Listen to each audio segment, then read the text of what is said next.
When we talk about Tai Chi basics, it's very important to understand a few of the requirements about Tai Chi footwork.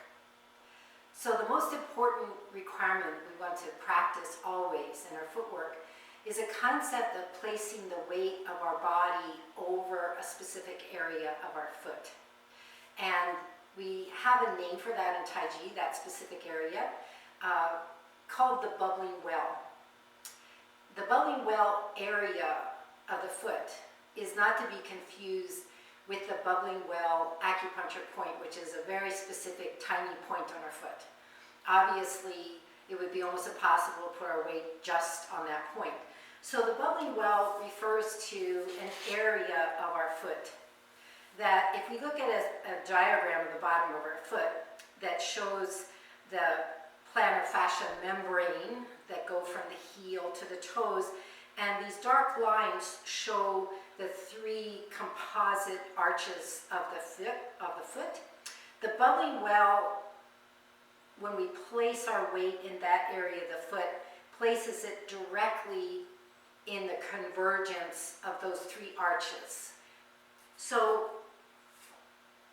this is very specific and has to do with that concept of energy storage as well as balance.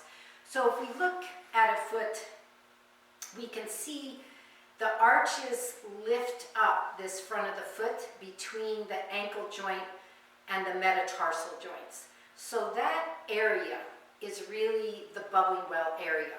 When our weight is placed over that, the surface of our foot actually stretches, storing energy.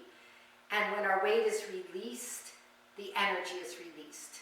So the energy we're talking about there is what we call ground reaction force. Gravity pushes down, the ground pushes back, and we call that ground reaction force. So biomechanical studies have been done on this. The foot is a very efficient instrument for storing energy. And it's thought that about 93% of the energy that goes into our foot is returned through our body. Certainly when you watch professional basketball players, you see very well-conditioned feet that can send a very large person very far into the air with this energy storage system. So relative to our own feet, we'll just do a little mapping of the bubbling well area before we talk about any more specifics of footwear. So if we look at the sole of the foot, this is the ankle assembly, comes down to about here. Those are the pads of the metatarsal joints. So the bubbling well area is this area of the foot. So just in front of the ankle joint. And when I put my weight into the bubbling well, how do I know? Well, this is a test that my teacher tells me.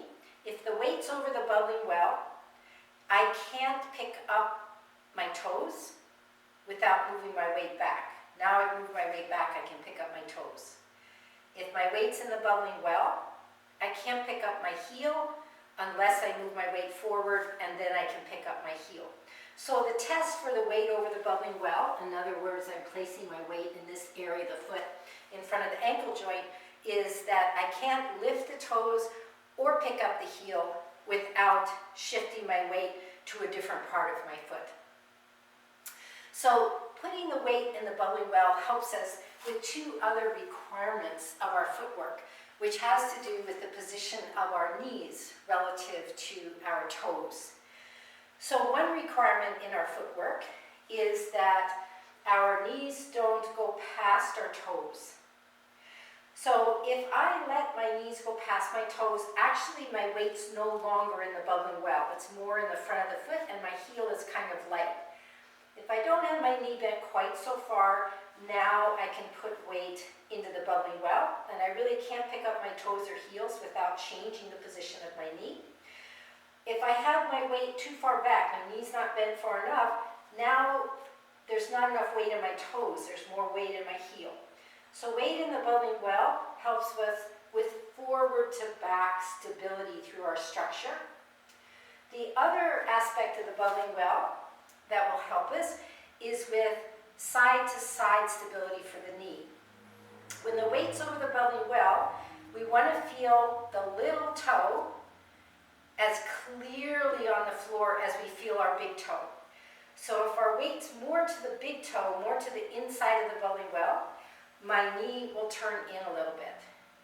If my weight's too much on the little toe, not enough on the big toe, my knee will not be aligned with my toes either. It will be outside. But if I have my weight over the belly well so that I can feel all the toes evenly, including the little toe as significantly as the big toe, my knee will be stable from side to side. So we'll look a little bit at the specific requirements of the 3 stances of footwork that we use in our Tai Chi form.